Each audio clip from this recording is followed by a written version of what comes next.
Hi, this is Chris Locke from Division 764 in Melville, and you're watching Conductor 4.3 Agreement Explained. In this installment, we're going to be covering 6 different articles. Article 2, Basic Day, Passenger Service. Article 13.6, Road Switcher Service.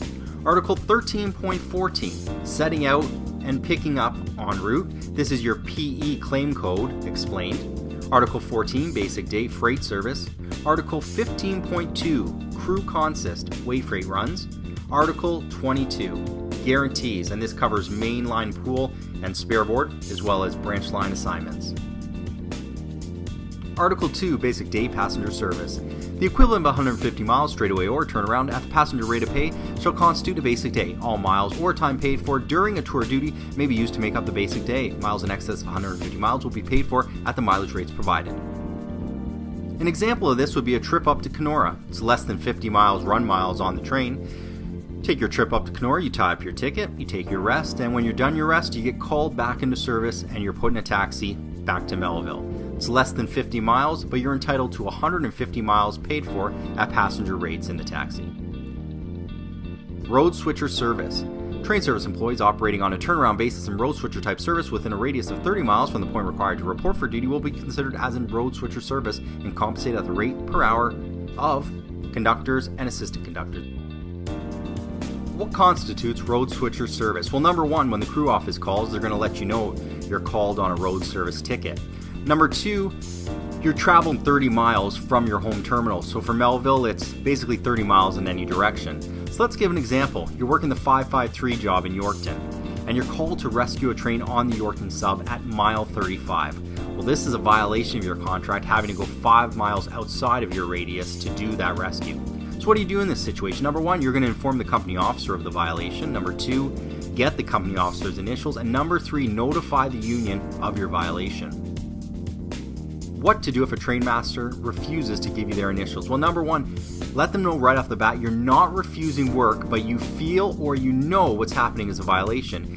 Just let them know you're asking for their initials, and they are required to give it to you, especially if it's violating the agreement.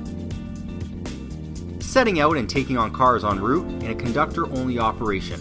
When a trainer operating with a crew consists of conductor only in accordance with the rules governing such operation, it is required to set out a car or cars, other than a bad order car or cars, or take on a car or cars, or perform switching in connection with the setting out or taking on of a car or cars. The time so occupied at each location will be paid for on a minute basis, each 4.8 minutes to count as 1 mile. For the trip, with a minimum of 12.5 miles for the first hour or portion thereof. Time so paid will not be used to make up the basic day, nor shall be used in computing overtime. In calculating time engaged in performing work, it is understood that the time shall be continuous from the time such work is first started until it is finally completed. How to make a PE claim. PE claims are calculated by the minute, with the first hour being paid as a complete hour. So what are we going to do in this situation? We're a train en route, we've departed our home terminal heading towards our final destination, and we have to make a stop in an elevator to pick up or set out cars. As soon as we step out of the engine, the first thing we're going to start doing is keeping track of the time. Now keep in mind, the first hour is paid for at a full hour rate, even if you work for less than an hour. So if you work 10 minutes, 30 minutes, 45 minutes, or 55 minutes, you're paid 1 hour time, which is equal to 12.5 miles. After the first hour, you're paid on a minute-by-minute basis, which means if you've worked for 2 hours and 15 minutes, you're going to claim 2 hours 15 minutes. If you've worked 5 hours and 15 minutes, you're going to claim 5 hours and 15 minutes. Now there's one more trick to this payment. When you're entering it into the system at the end of your trip, you will have to enter any claim that's longer than 4 hours in 2 parts. So in the first 4 hours, you're going to claim the first 4 hours of the trip. So I got out of the train at 1 in the morning and I worked till 5 in the morning. So that's going to be my first claim of my ticket. And let's say I finished working at 5:30 in the morning. The second claim is going to be for 30 minutes from the 5 hour mark to the 5 hour and 30 minute mark to cover your full work claim. When you're en route, the one thing you do want to do is familiarize yourself with what constitutes conductor-only violation by keeping a copy of the conductor-only violation booklet with you. If you feel what you're doing is a violation or you know what you're doing is a violation, please ask a company officer for their initials as well as inform them of the violation. Article 14, Basic Day. 100 miles or less, 8 hours or less to constitute a day. In freight, work, snowplow, and flanger service. Overtime pro rata.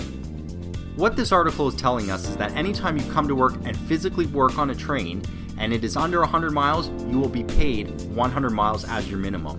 If you come to work and you're working on the train and it's on an hourly rate, even if you work less than 8 hours, for example, you work 6 hours or 5 hours, you will still earn a basic 8 hours pay for that day. Article 15.2 on Wayfreight runs where the work is unduly heavy, it will be lightened by using an additional assistant conductor.